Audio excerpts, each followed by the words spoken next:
Hello everyone, I'm Samantha Jane Smith.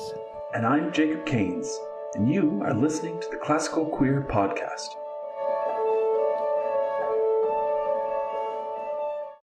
So welcome everyone to this month's issue of the Classical Queer Podcast. This month, Jacob and I are very pleased to have with us pianist, composer and filmmaker Eveshka Ghost. Now, we had Eveshka on the podcast a couple of years ago, but we've invited her back because late last year she released her latest film called Broken Eyes, and it's already won a couple of awards. Now, Eveshka not only wrote and directed the film, but wrote the music as well. So welcome to the podcast. Oh, God, it's going to be one of those nights. Welcome to the podcast, Eveshka. Hello. Now, we normally start by asking you to give us a short introduction about yourself and your musical background, about anything you'd like to tell the audience. Okay, I'm self-taught completely. I've been playing since sort of age 5, 6, 7. Piano is my main instrument, but I have dabbled with practically every other instrument a little bit. Drums is my second instrument, and I like to compose for piano and film music as well as progressive rock and stuff like that. So quite a lot of stuff. Fantastic.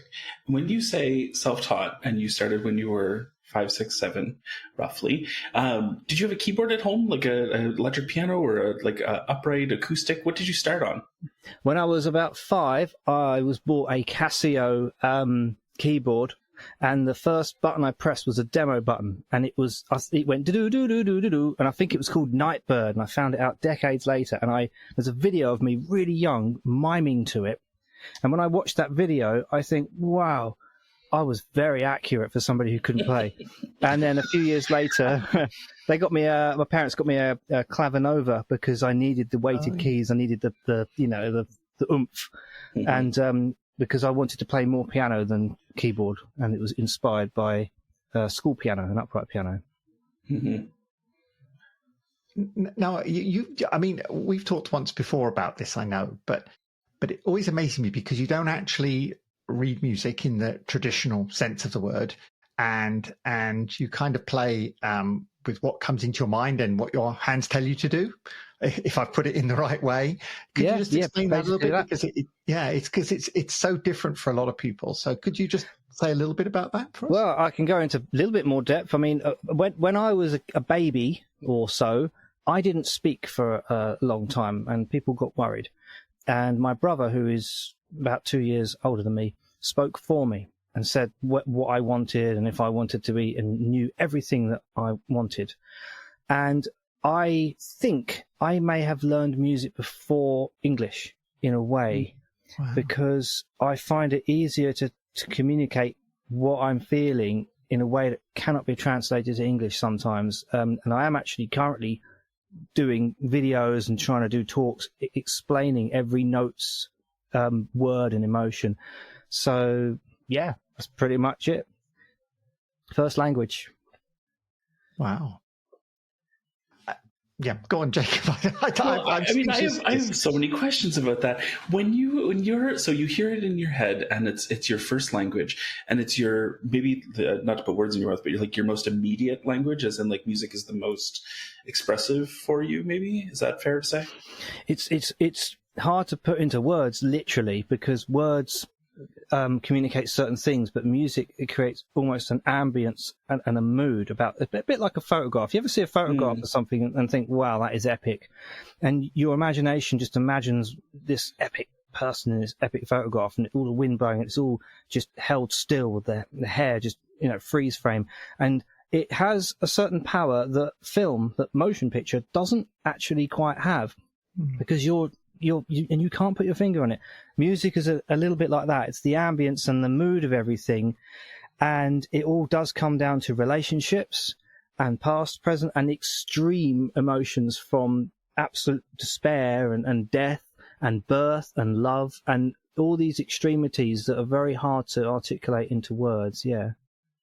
And I suppose you can see it, or I guess hear it, as a complex whole all at one time. And so that's a really interesting thing to me. Like you can see like a mood or a feeling or a vibe or an entire set of ideas at once, rather than language kind of unfolding like one by one, word after word after word, I suppose. And I'm curious how you.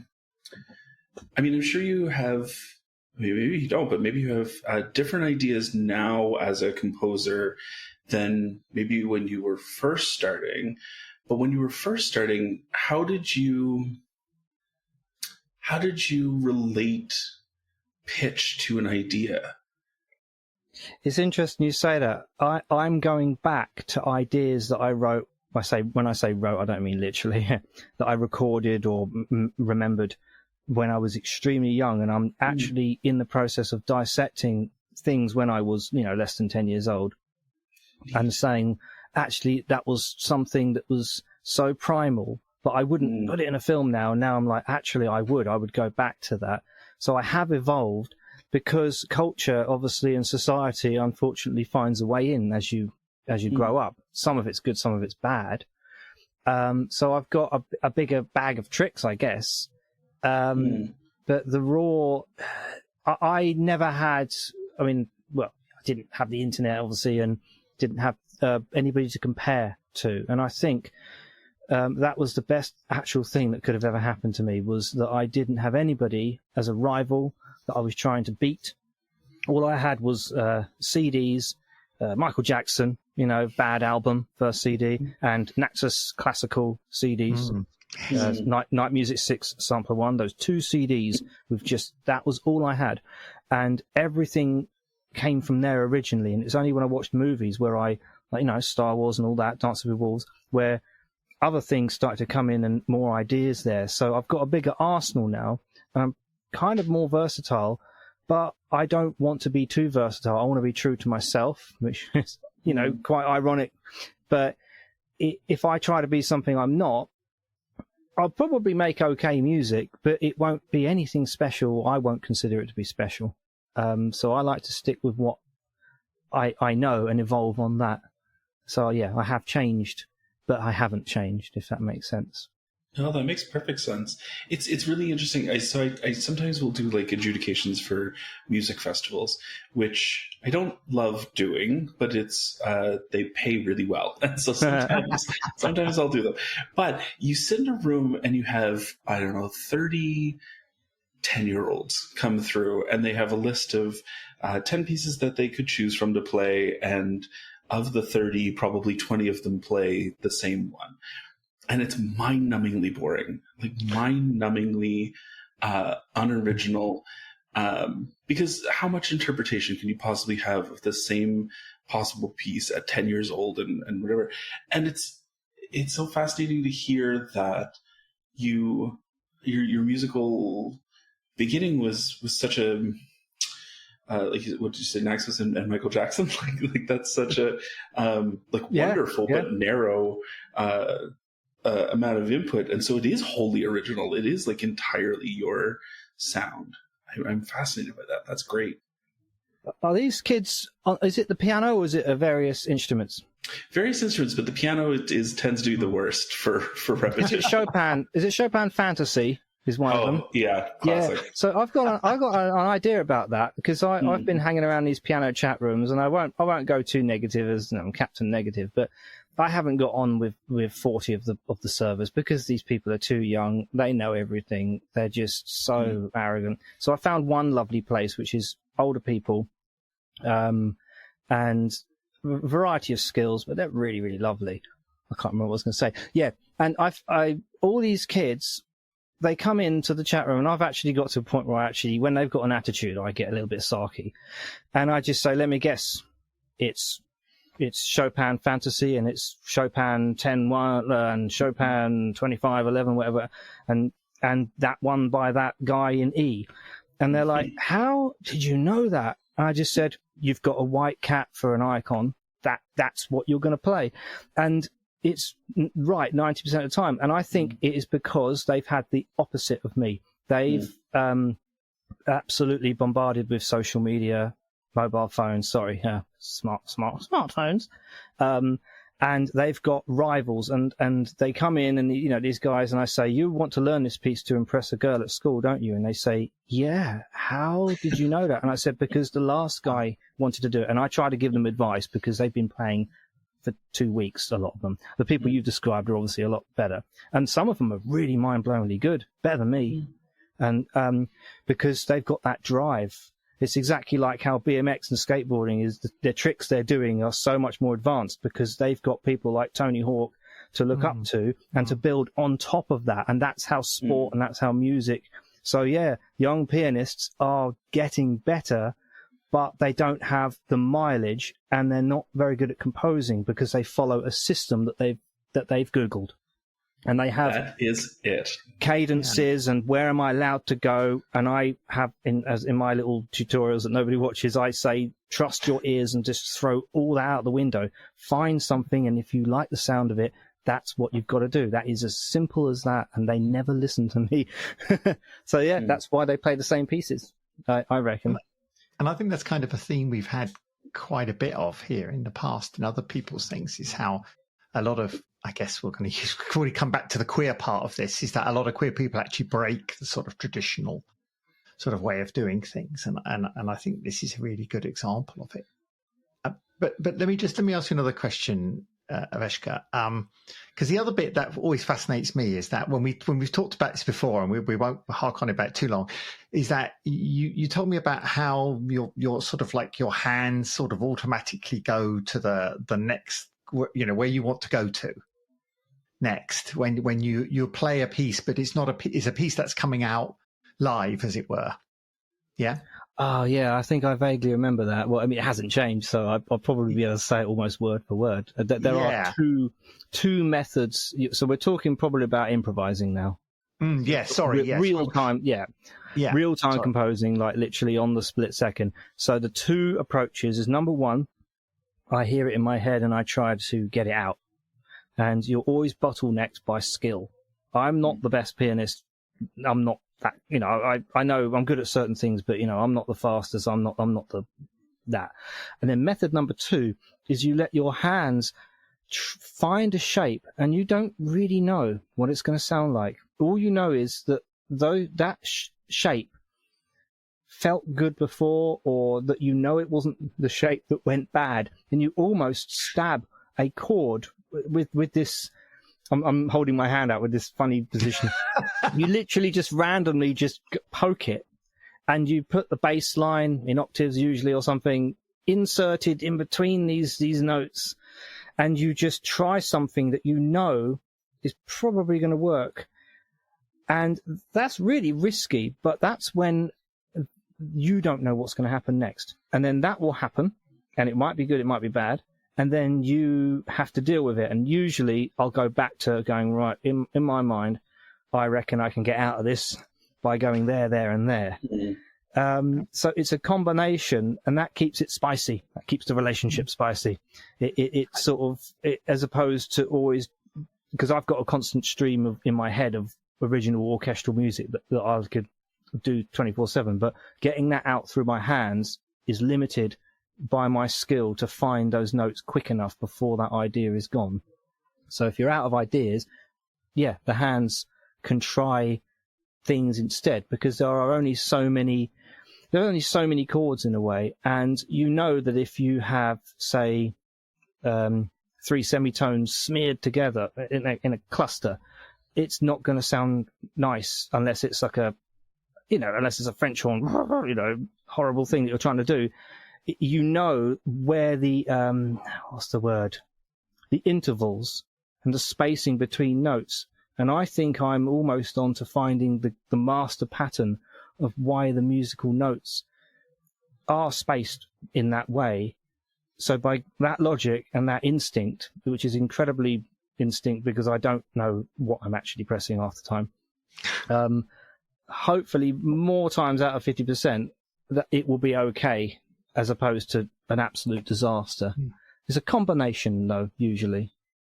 Well, I've heard some of your improv stuff, and I know I'm not the world's greatest piano expert, but I think it's absolutely brilliant. And I don't hear you going wrong. So if you do go wrong, you've really covered up very well. Is all I can say. Well, it's like Mr. T once said. Like, fool. There was a kid, he had a little funny video, really cheesy video, and this kid, he fell down on the street, and it was all like, it was all like, the 70s or 80s. It was like, this kid fell down, and these kids pointed at him, and they laughed at him. And he said, you got to get up, and you got to do it cool. And this kid, he got up, and he did a little groove, he did a little dance. Yeah. And he made it cool. So he made it look like he fell, and then he got up with style. And I think that is actually, it was sort of deliberate, but sort of like, okay, this is the situation I'm in. I'm going to cool my way, and I'm going to be cool. And he had a cool hat on and everything. And that is jazz. You find a note, and the note is not in the scale. So you're there, and you wander it down so that it's almost a part of a journey. You stepped out of line a bit, but if you just play your cool and do the Mr. T and just come back to where, that's, if you listen to jazz, if you cut up a jazz piece, and I don't know much about jazz, but maybe I know more than I think. If you cut a piece up and put it all in the wrong order and just isolate these notes and stuff and just pick different moments, a lot of it would sound terrible. But it's because of what comes previously and what comes after, which to me is the meaning of music and it's the meaning of life. So it's all about past, present, future, where you are, context of where you've been and where you're going, and where the notes will wander next, and the chord, and that's what hits you in the heart, and that's where all the power is. And it's all about context. And obviously these very generic 4-chord songs that we hear an awful lot of, and you know the 4 chords, you know what I'm talking about, don't you? I can tell. Those 4 chords, it's been done so much, it's so predictable that it's lost its power now. It's an old story, and it's difficult to spice that up. Some certain people find a way to do it, but when something's unpredictable, just enough, I'm going off on one now, but it shakes you into a different place, and it sort of becomes something fresh, doesn't it? So yeah. I look forward to Jacob channeling his inner Mr. T next time. I'd like to see that in a show somewhere. I can see you doing that, Jacob. It'll happen. Well, listen, we've been chatting for a while now, but we're really here, I guess, to talk about your new film, which is called Broken Eyes, which came out at the end of last year, if I remember correctly. I think it was the end of last year. Yeah, it was last year, wasn't it? 2023. Yeah, that's right. Yeah, absolutely. So tell us a little bit about the film, what it's about. Now, you actually wrote the film, you directed the film, and you wrote all the music for it. So it's really your baby. So tell us a little bit about the film and what it's about, and a little bit about the story. So when I wrote it, I actually just started writing random stuff. I was inspired by...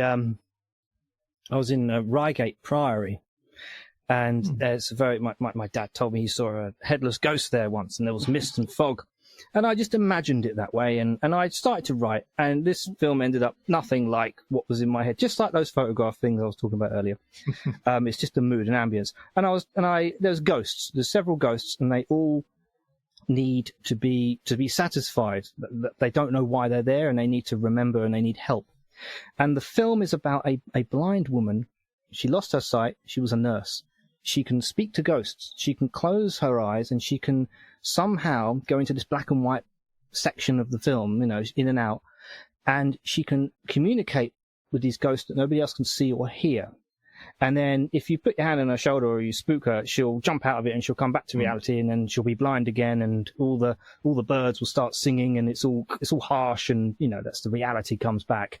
And the idea of the film is that she has to figure these things out for the ghosts, but she's got her own quest because she lost her sight recently in an accident, and she has a partner that she lives with. So she's Audrey, and the partner is called Irene. And they are just friends, but the way I wrote it, they are kind of like a couple. And I did it very subtly. I wanted them to be a couple, but I wanted it to be, as we all talk about these things, I wanted it to be very normalized. I wanted it to be, because you see a lot of sort of gay and lesbian stories. I suppose this is what we're going to talk about. If you want me to talk about this, we see a lot of gay lesbian stories, and a lot of it is yeah, society can react badly depending on where the story's based and things. So that's, it's true stuff. But I wanted it to just be so casually normalized that it was never given a second thought. And so when she sort of admits that she's in love with her and trying to help her because she's almost like her carer, but the one who lost her sight, she was the nurse. So, she doesn't want to be helped around. She's a trained nurse and she feels powerless. But really the story is about her, the main character, and being able to see all the wonderful things that her eyes can't see. And it has a happy ending. That's all I'll say. And a few twists as well. And it's a little bit supernatural, but, is it or is it not? Is it just a conquest? Is that just the way she dealt with it? It's debatable whether it was all real or not, that part, the ghost part of it. So that's what it's about there. I mean, it's quite interesting. You talked about sort of normalization of a lesbian relationship, as it were. So it's kind of not, the story isn't about that. And I think that's kind of interesting because I think those stories are coming more into the mainstream media now. I mean, exactly that, what you just said. Yeah. Not about that, but it's just there. Yeah, every trans person was a whatever drug addict or prostitute or something like that. Every gay guy was it was all about focused on them being gay as opposed to being a normal person. And this is kind of good. So it's kind of interesting that's in the film like that, because that's kind of where we're seeing more films head that way, I think. Yeah, and I think that it is good that films are like what you described, but there needs to be a variety. I mean, there's loads of stories. I mean, I've written another script that I need help with. There's only a few actors, but it's just so hard to do. Ugh. And it is a very, very trans based.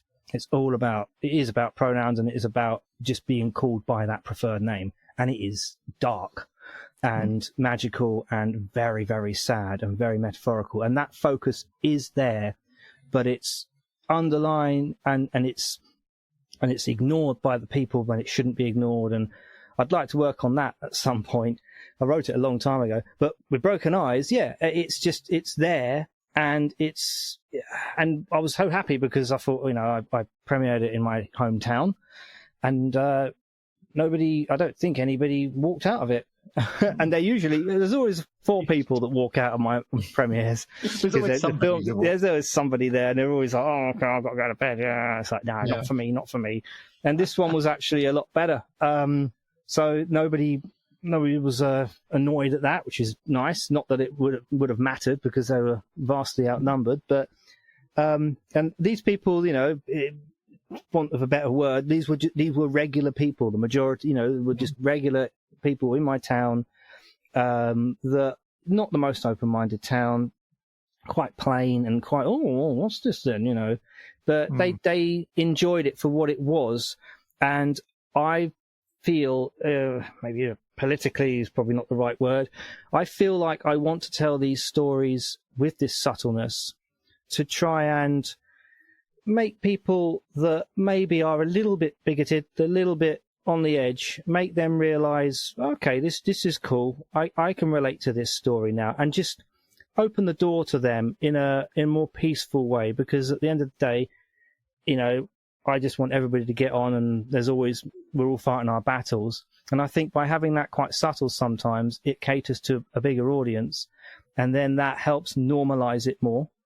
And then maybe one day they'll defend somebody who's being attacked, and maybe they'll have a better view on maybe people like us. It's, something like that is what I'm trying to do. So tell us a bit about the orchestration for this. Orchestration. Oh, well, orchestration, I'm trying to remember. There's nothing really any different to the process. It was the last one that I did on the old computer that was it was blowing up. It was just like, oh. And I remember your comments about your old computer, quite honestly. Well, I still use it, but not for music. I turned it off because it was howling. It was going, and I thought, it's going to come out on this thing, isn't it? So, and this was supposed to be an audio recording about. I bought it from a company this time, so it's better. But I actually bought this new computer from a guy who does orchestral. He does the same thing. So that's what I wanted. Yeah, the orchestration. So Cubase, VSTs, and I will load up everything at once and have a selection of all the instruments and articulations that I want. I'll play everything manually on a Yamaha P155 electric digital piano, so that it's got all the weight, so it doubles as a piano, and also I can do, and I have a swell pedal on my left, on my foot, as well as the sustain, so I can make those horns and strings, sort of rip and have that modulation, so I can do it in real time. And if I do harp strums, I will strum it, is it glissando might be the word they use?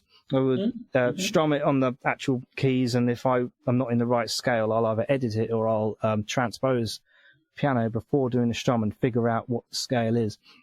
So it's very organic. And I will have the whole film loaded, apart from 4040, the tennis scene that you have there. That was done on a separate track because I wanted a metronome, a proper metronome for that. But generally, the whole movie is done on one massive project, and I will usually do the end credits first and see what happens and all these different melodies that stack up. And then I will take that, and I might do the beginning as well, and I'll take those and I will take ideas that evolved and I'll sprinkle them everywhere in the film, so that I recycle and reuse ideas that could be done in a different form, because I believe in films and music having a melody, having motifs, maybe is the word, themes that are repeated and done in different ways, so that you can take an idea and you can express and play with it and stuff like that. This is why I don't like doing short films, because you don't have enough time to actually take a theme and really do that much to it. Once it's over, it's over. So I would do different parts of the scenes, literally depending on how I feel on the day. If I'm in I'm quite psyched up, I want to do something quite aggressive, I'll pick an action scene. And I'll hit record sometimes and just play something, and it'll be like, oh, what was that? That was terrible. Or I'll go, oh, that's not bad. And then I'll just go with it and probably keep that take, and then just edit that bum note out. And then I will just go with that, and I'll be like, okay, strings are there, let's let the woodwinds speak. And then, I like to do the flute, clarinet, oboe, triple harmony. I find them to be the most colourful instruments. Woodwind for me is the colour. Strings is the black and white, the film noir monochromatic, and brass is the gold and the brawn and the strength. And percussion would be, I guess, the definition. And so, yeah, and have a variety, always have a variety. Done a little bit too much of this, try a little bit of this, try having no bass for a bit, try this. So, yeah, it will just be gaps that are just filled. And at some point, I'll start looking at the biggest gaps, and I'll go, right, have I done enough music? And then I'll be like, yeah, I'll just do that little bit, and then I'll call it a day. So that's the orchestration. I usually... I compose the orchestras. I choose the instruments and compose there and then. I won't. Unless it's a very special thing that's been going around my head planned for a long time, I won't play the piano or do a marker and then do the orchestration and then get rid of that marker. I'll just literally let the instruments speak in real time, kind of like painting a watercolor without pencil outline. So just do a little bit of that part of the canvas and just see what shape comes out. I mean, you answered my question, and maybe we'll start by listening to the end credits, just because we were just talking about how you kind of start putting all the different themes and motifs in the end, which I think is like a brilliant idea, that you want them at the end, and then you can go backwards and place them in. But I admittedly, although I am a classical musician and I sit on the more I don't know how to put it, like more avant-garde, liberal, not stodgy classical musician side, I am still a classical musician, and it blows me away that you're doing this in real time. Because even though I do a lot of improv stuff, I've worked with a lot of new music people, it's still heavily planned, and like organized and thought out, but that doesn't mean it's better. I don't mean that in any sort of like positive. I just mean process wise. And so I'm incredibly fascinated that you're doing this in real time, that you're allowing, like you say, instruments to speak, that you want woodwinds here and you want some brass, and like, what would they say? How would they come in? What motif would they kind of join in on? That's an incredible thing to hear. And I mean, maybe sometime if I'm across the pond, I'll bug you and I'll make you like work, and I can just observe you do this for a little while. But I'm incredibly fascinated by this idea that you're doing it live. Like, that's amazing to me. Having heard your work, like, it's amazing to me that it's not like months of planning. Like, it's very impressive to me that that's just what comes out of your hands and your ears. But maybe we should listen to it before I ramble more. Yeah, let's take a listen. So we'll start at the end, as we always do, and we'll listen to the end titles first, and we'll run through that, and then we'll come back.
My question for you, Avesh, is: so you're sitting there and you're at your you said the Yamaha P what is it?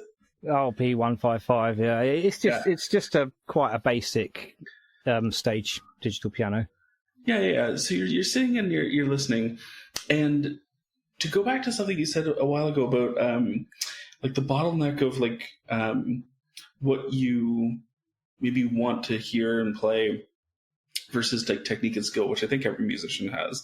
I think there's always this point where, I want this thing to happen, but like I'm a clarinetist technically, and I am not a terribly accomplished clarinetist. And there's always I love the clarinet. I played. That's my third instrument. I'm not that good at it though, but I love the clarinet. Yeah, it's a beautiful instrument, but I'm not nearly as skilled as many of my like practicing clarinet colleagues. And there's always a moment where I want something to sound a way that I can't make it sound that way. And how do you wrangle that? So you're doing this live or in real time, and how do you kind of find the balance between I want it to sound like this and maybe I can't make it sound like this, or how do you like marry that? Oh, there's so many things I could say. Firstly, it's not always in real time, and that method only about 80% of the time. Certain themes, only 80. That's the main theme, the whole thesis. Yeah. The main melody of Broken Eyes. I sat and I spent a good several hours with my partner listening, of just figuring it out and carving it out. That was carved out and worked on probably in the same way that you would do it. But sometimes it will just go around in my head, and then I'll go, right, I've got to hit record, I've got to capture that. Sometimes it will go around in my head so much obsessively that I'll never forget it. So I've got a whole bunch of themes in my back pocket waiting for a movie. So it's not always like that. And sometimes you want it to sound a certain way. Sometimes the hands will go, I want that note next, and you play it, and it's not what you wanted. You made a mistake, and I go, actually, that's better or different. I'll go with that, and I'll try that. And then if you're like, no, undo, do it again. I've got a Stream Deck here, and I hardly use it, but I've got one button, and what it does is it cancels, goes back, undoes it, and re-records again. So you just do another take, and it's been a little bit useful. It's pretty cool because all the leaning over and that, it does my back in. The other thing is, the orchestras themselves, certain things not being real, that is another limitation of I want things to do a certain, and lately I've been getting better. It's not in Broken Eyes so much, but the next film and the next one, it's in quite a lot, is that sort of, I like John Williams, but again, he's got his own sound, but there's certain things that he does that is really, really hard to emulate on VST. And it's those whips, it's those flutes that are just going crazy. I'm trying not to swear. His flutes just going crazy and just whipping. The John Williams sound. And lately I've been doing more of that and figuring out ways to do that. But sometimes, and in the past, I have just been, I hear that I want it to do this, but my technology will not allow it. So I can't do it. Or clarinets, for example. Woodwind was quite hard to get decent sounding instruments a while ago, and I'm quite limited. I don't have that many plugins. And I would have to go, I'd love a solo clarinet right here, but it's a very vulnerable clarinet because there's hardly anything and it's just one player. And then I play it and I record it and I go, I love the melody, but the clarinet sounds like, try not to swear. So I go, I can't use the clarinet then. And every so often I get really frustrated and I pick up a real clarinet and I try and play it and I go, I'm not good enough to make this sound like that. I'm limited, especially when I'm not playing in, what is the main? Is it B flat clarinet, isn't it? If I'm playing anything that needs those little fingers to hold, I just don't know the scales at all. If it was a few notes, I can probably play it quite beautifully, but I just don't play the clarinet that much. So I make that sacrifice. I would say that you play to your strengths. You play to what you are. It's always good to challenge yourself, but you control the challenges. You say, right, I'm going to do this because I know it, but I'll challenge myself with this one little bit, and that'll be my stretch. That will be my, like people go to the gym, don't they? And they add a little bit more weight on, and then they do that and they challenge themselves. It's the same sort of thing. I think when people try too hard to make something that and it sucks. It sucks when you can't use an instrument because the VST doesn't sound good enough, or because sometimes they're flawed. You probably seen it yourself, as you a certain note on a certain VST just goes, it just doesn't sound right. So you have to avoid playing that note. So that means your melody is completely destroyed. And I've always played to that. So I would love to write for a real orchestra, but I know that it's probably never going to happen because it's just too expensive. Unless I was super duper famous and, you click your fingers and you do it. I don't know if it's ever going to happen. And so instead of trying to fight for that, I'm trying to make do with what I can do. And I think that is quite an important thing. It's not a defeatist thing. Mm-hmm. It's just, it's better to do something than to sit and wonder and not be able to do anything. It's quite dark, but that's what I feel about it with that. Well, I wonder, it's funny you say that you don't think you'll ever write for orchestra. I mean, maybe it's because you're doing it with orchestral sounds in mind, but I hear your music as orchestral. Like it makes perfect sense to me that it would be for a live orchestra as well. But I wonder what it would be, what you think the different outcome would be in your writing if, not even notation wise, not even like writing it down in like normal, like what orchestra people read like on a staff, but like if you were in front of the group of flutes and you could say, I want you to do whatever it is, and then like put some parameters on it, give them some like guidelines or whatever. I wonder what that would change, if anything, in your writing, or would it just kind of allow you all of the colors in your palette?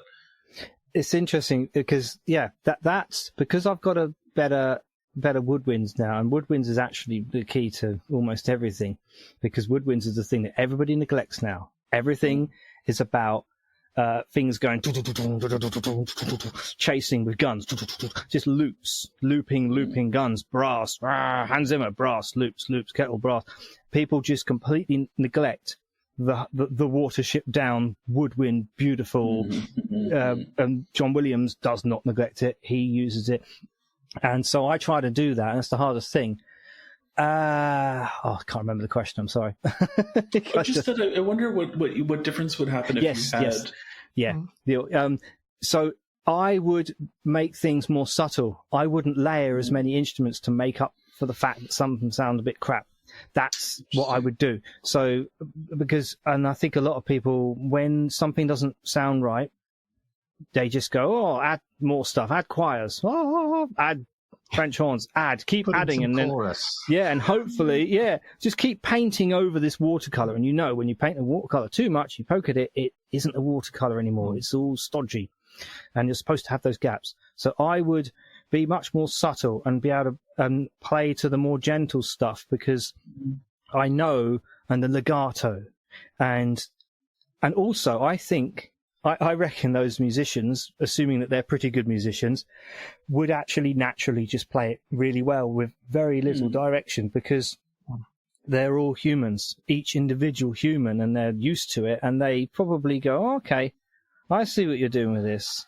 And they read the music, I think I know what you want, and they're going to do it, and they're probably going to pull it off. And I could probably just grab a flute and say, actually, a little bit like this, and play like one note. And then faint because my flute is playing. It's terrible. And they'll go, I get what you mean. And I think that they would bring so much to the table that I would work less hard. But I would have to work with somebody like you to staff to score it out. I have scored things on MuseScore, my piano stuff, a little bit. So I know how to do it a little bit, but I'm not experienced in doing it for orchestras. I've never really given my score to many people. I just tried to sort of make an effort to try and do it. I'm probably better at writing it than I am reading it. But I let the MIDI, I let it do its thing, and then I just study a little thing and just try and make sure I've got the right rests and dotted minims or whatever. People don't even call them minims anymore. It's true. I say, what, the crotchet? And they go, what's a crotchet? They do. I had two British students at the university here who were exchange students. They still call them minutes or crotchets. Everything's quarter notes, eighth notes, 16th, and you're going like, wait a minute, now what's that in? Where's the reference? Where's the container? But interestingly, So what you said inspires another thing, and a big speech. I try and cut it down. Is when you are limited. But my definition of art is to express oneself or to tell a story using a limited means. That is my definition of art. So if you're a pianist, then your limited means are 88 notes on that instrument. What can you do? And the time frame to do it in. What can you do with that? Everything is limited. And this is why I don't like big Hollywood blockbusters now, because they are approaching what is considered almost unlimited means. With that amount of money, $500 million, with that amount of money and that amount of CGI, and now we won't go into it, but AI, shudder. It's becoming so unlimited, and so many people are involved doing it by the book, and it's so tailored to the audience commercially that it is ceasing to become art because there's no limitations. And it's becoming a mean average of everybody's personalities amalgamated into one thing, as opposed to, say, one crazy director with a crazy vision that ends up with something quirky that even if you don't like the film, you can say, well, I know that person, and I know that this is a piece of art because they did everything they could. That is why I think there is a mood about a lot of these big Hollywood films where they're very, very well done, but there's something that makes them all the same, and you can't quite put your finger on it. And it's because it is an amalgamation of everybody's input. It's almost like it is AI. Like all of that input has come from there. So yeah, going off on one there, but yeah, that's the definition. So when you're limited, you are forced to adapt, and it actually can add so much more beauty to any medium of art because you've got limitation. That conversation of limitation is super interesting to me. That I don't know how well you know musicals, like Broadway musicals, but there's a show from the 70s, Chorus Line, Marvin Hamlish, and it's a wonderful score. But what it immediately made me think of was when they were writing it originally, Marvin Hamlish, and he went to score it. He had written all these songs, and he went to score it for the orchestra. And whoever the producer was, whatever company it was, they gave him half the amount of money that he was expecting. And so he couldn't have any strings. And so for this entire pit orchestra, he could only have woodwinds and brass and percussion and a pianist and a bassist and a drummer, which sounds like a lot, but no string section.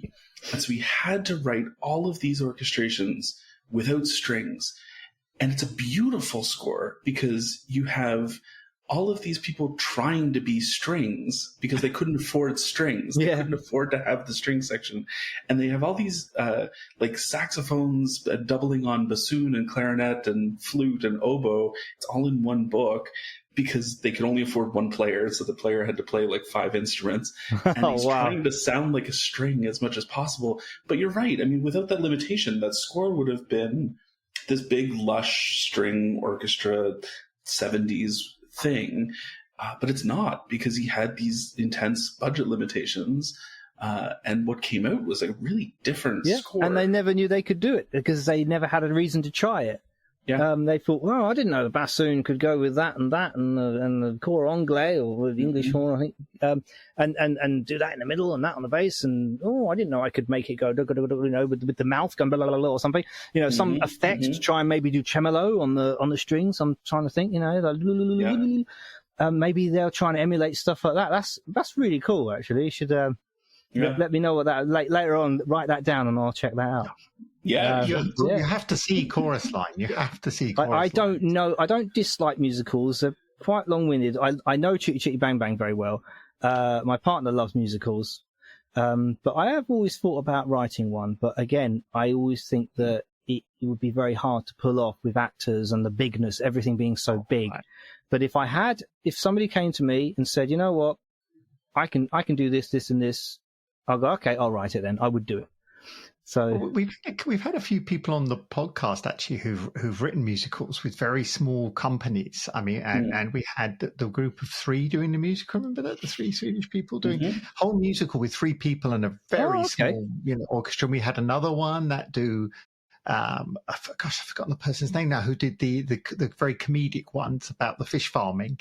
and Oh, they do yes. the Yeah. ad lib stuff, and there's like 3 people and this. So I think again they've done it, and their limitation is that it's not going to sound like a classical Busby Berkeley, thing or something like that, but it's going to sound, or Busby Berkeley's dancing, and what am I talking about? But anyway, but it's not going to sound, Rose and the Hammerstein musical, but it's going to be more, but it's going to be, the limitations are going to make it interesting, and I think that's kind of the same thing that you're saying. I think. Yeah, I would, in that situation, I wouldn't be scared of the orchestral stuff because of the VSTs and everything. I think I could make the music sound big. It's just that I couldn't find all those dancers, and I couldn't make the visuals so big.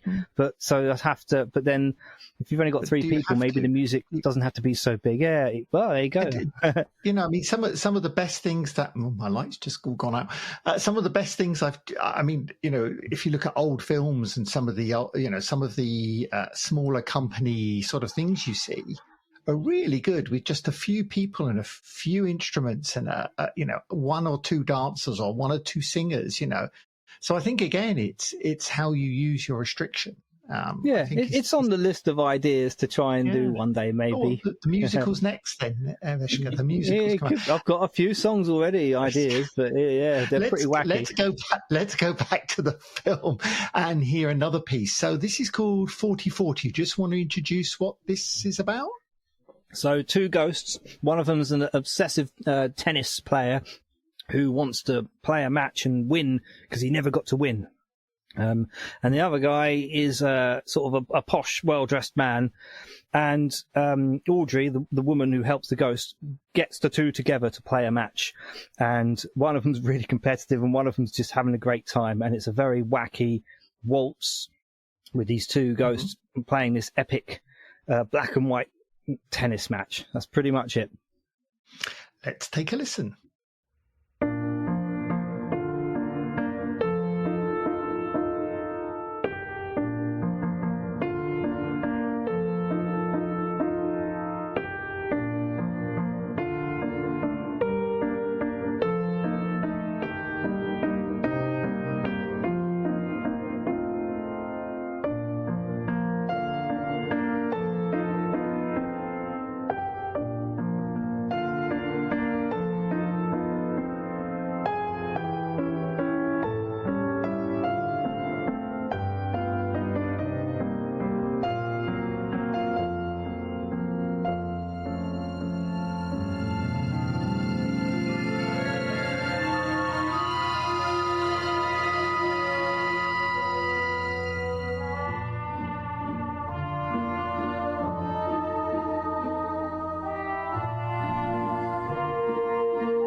Yeah.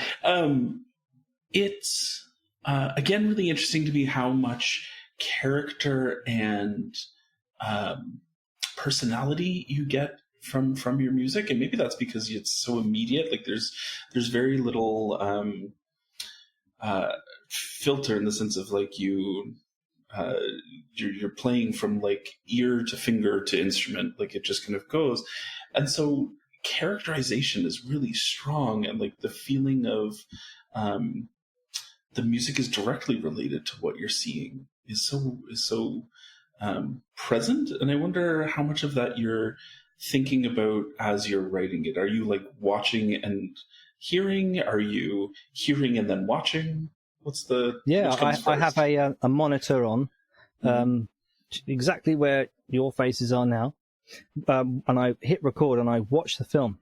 And if somebody gives somebody a slap, I'll literally hit the key, the cymbal or whatever, on that exact strike. So I will time everything. So with the tennis rackets, every hit, whoosh, whoosh, and if I think, that music there could land on there, if I just sped that bit up a little bit, I'll make it fit.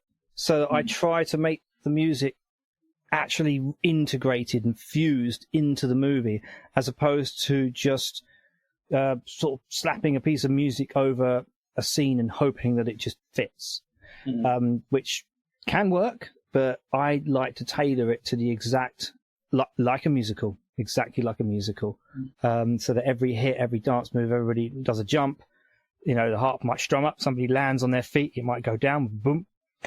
Every little thing like that I like to do, because it just makes it better, I think. And not many people do it on a low budget now. I don't know musicians that really do that for film.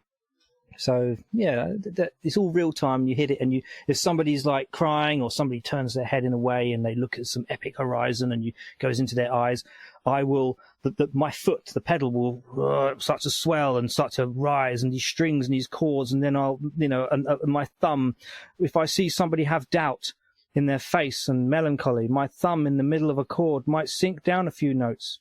Because literally a chord is three people's relationship, and a minor chord is one person, is one semitone lower, which means out of the three brothers, the three sisters, one of them has got something wrong, and it's affecting the other two. And you can hear it in a minor chord. You can literally hear it. And all my music's based on being able to explain now that I'm an adult and I can explain how these things and why they sound the way they are, as opposed to the people trying to explain the science behind them. I don't believe so much. The science is there, but it doesn't explain why music makes you feel a certain way.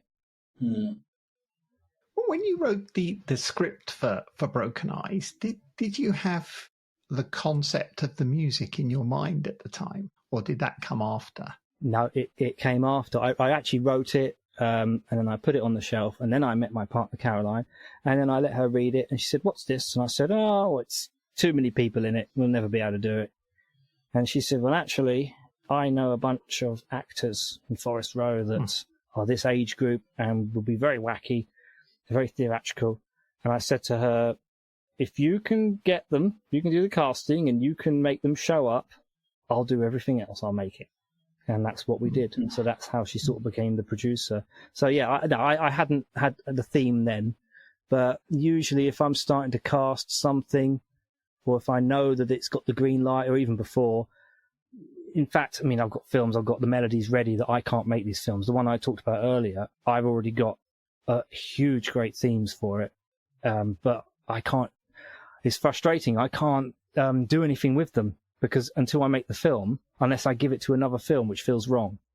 So a lot of that music might not ever be heard until the film comes to life, which is quite scary. Yeah. Let's hear the third piece you've got for us today. This is again from the film. It's called "You Save Me Every Day." So tell us a little bit about this one. It's actually more about the scene. Well, it's always about the scene, I suppose. It was the last scene that we shot. It wasn't the last scene in the movie. It wasn't shot in order. It was. I was trying to get a church, and I wanted them to be in a church, and I had some Bible phrase about blindness and seeing things. And funny enough, no church would actually let us in.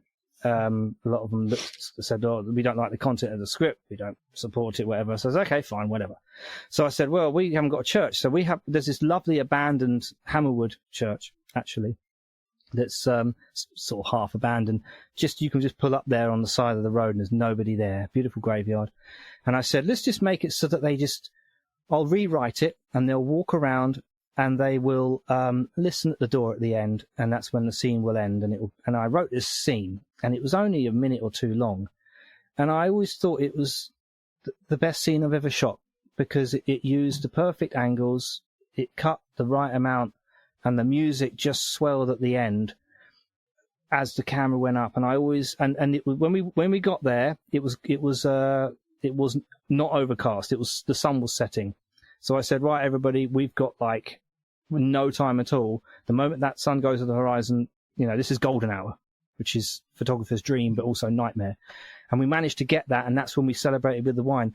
So I like this piece of music because I just feel like it was just put together well. If I had a show reel, I'd probably put that scene on it. So yeah, at the end of the day, it is just another piece with all the others, but that one in particular, it just had a lot of variety and a good demonstration of different things. Well, we definitely need to take a listen then.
this film has gone far and wide, and it's won some things, and very deservedly so. Where would you like your pieces? And I say pieces as in like music and film and all the things that you do. What would be like a dream trajectory for the next project or this project? But like, where do you want your art to go? It can be a little bit depressing because I make DVDs, Blu-rays, and CDs at home, and I love making them. I love cutting them out and printing them and doing the graphic design for everything and holding the physical copy. But I do know that not many people. I even do VHS. I make about 5 VHSs of every film that like two friends end up having, and I always put secret stuff at the end and I forget about it, so that if we ever watched them, you go, "Oh, I didn't know that was there." But the CDs, I've got loads of CDs. They're all behind me, and very, very few people ever buy them. They might get them on a Kickstarter, but not many people want them. And they go, "Oh, I want the MP3s." And I'm like, "Well, I'll sign it. Why don't you have the physical copy in your hand?" And it's difficult to convince people. I do wish, I wish for success, and I wish to be successful enough that people actually, even if they don't like the films, they might go, "Well, actually, I like the music, and I'd like, the Eveshka Ghost collection. I'd like to get those CDs." I don't even actually care that much about the money because, I just love making them, and they're like an album. But the thing is because they belong to a film, they're never allowed to go on another film. There's a rule. If anybody ever hired me, they've never hired me. Just so you know, if they ever hired me to do a feature, I would say, "Yep, this is fine. And this music belongs to the film.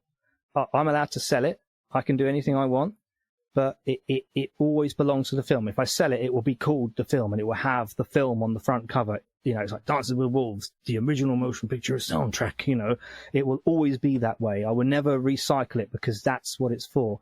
So it's quite sad that I feel at this point it's to get it out there, as a lot of musicians wish they got their stuff out there. It's the same sort of thing.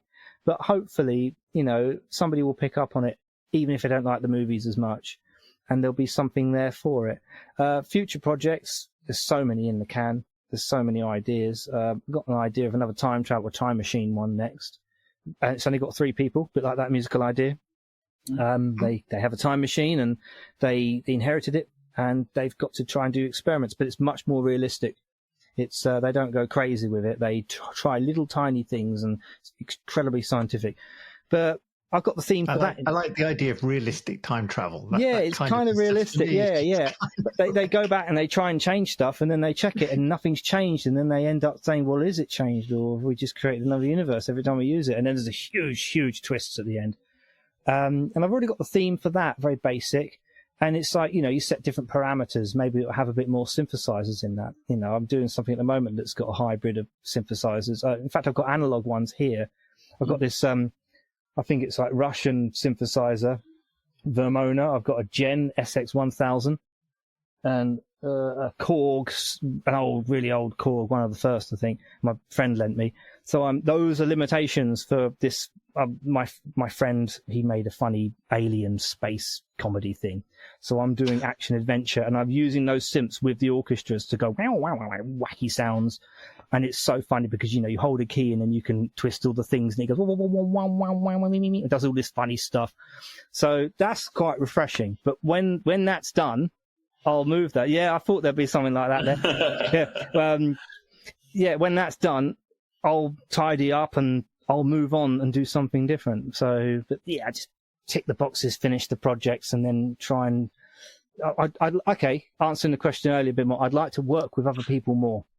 I really am desperate to meet other filmmakers and creative people, because although we have little teams, and it's my brother and my partner are the crew and a few actors, it's not enough. And I've got scripts that I think would be pretty good, and the limitations are too much. I've done the limitations. I've done 3 people. The next movie that I'm releasing has got 3 people, and that's it.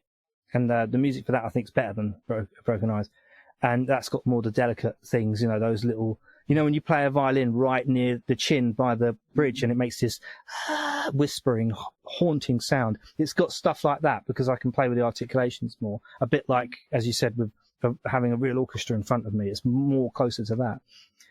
But yeah, the limitations they're fun, but sometimes it's like, I wish somebody could just say, oh, here are the actors, or pick your actors, and we'll go and do it. And then I'm like, yeah, I'll do the rest of it. But it's very hard networking. I'm quite a lonely person when it comes to the networking. And I don't always get on with other filmmakers. They can be a little bit, they've gone through the wars themselves, so they won't work with you because they've had people. Yeah, it's quite tough. I think that's filmmakers typically, isn't it? Yeah. They never want to work with anybody else. It's like, I get musicians message me and they sort of say, "Oh, can I compose your film? You can pay me all this money." And I say, "Well, no, I can compose my own."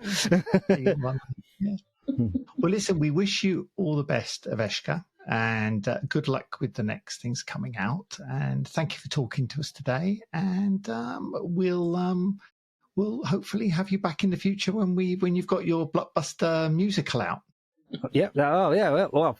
Yeah, and I've got a couple of other things that one day we'll talk about as well. So thank you so much for having me, by the way.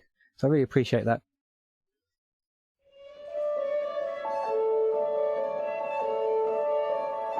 So that's all for this episode. You've been listening to the Classical Queer Podcast, and Jake and I look forward to being with you next month.